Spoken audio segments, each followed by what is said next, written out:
Idade Média, a lepra, que hoje é conhecida como hanseníase, era uma doença incurável. E o leproso era considerado impuro e não podia viver no convívio com as demais pessoas para não contaminá-las. A palavra lepra era usada para designar muitas doenças de pele. Os leprosos viviam isolados, fora da cidade, no leprosário.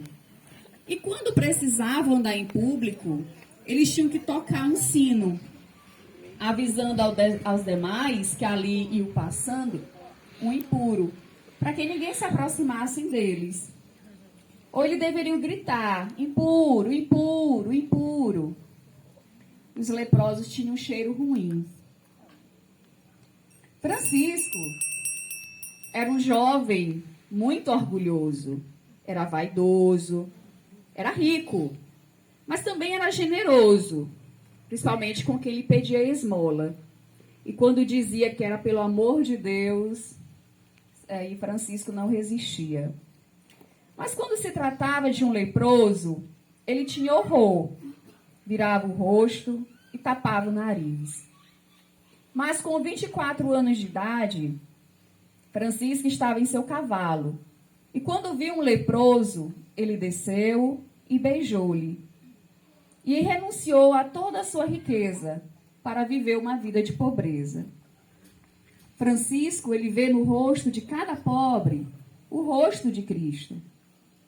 A pobreza franciscana é um lugar de solidariedade.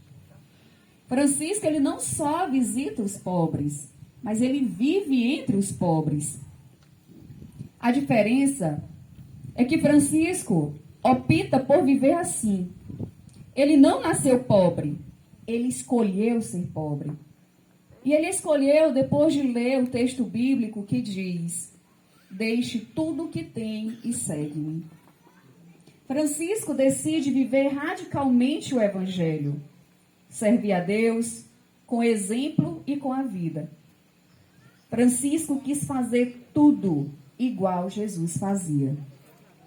Francisco foi tão semelhante a Jesus que 2 anos antes de morrer, ele recebeu em seu corpo os estigmas da paixão, as marcas perfuradas nas mãos e nos pés. E Francisco nos ensinou uma grande oração.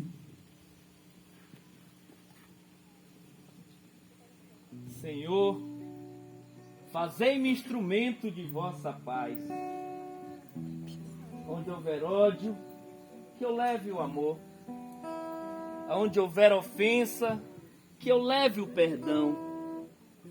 Onde houver discórdia, que eu leve a união. Onde houver dúvida, que eu leve a fé. Onde houver erro, que eu leve a verdade. Onde houver desespero, que eu leve a esperança. Onde houver tristeza, que eu leve a alegria. Onde houver trevas, que eu leve a luz. Ó Mestre, fazei que eu procure mais consolar que ser consolado, compreender, crescer compreendido, amar que ser amado, pois é dando que se recebe, é perdoando que se é perdoado, e é morrendo que se vive para a vida eterna.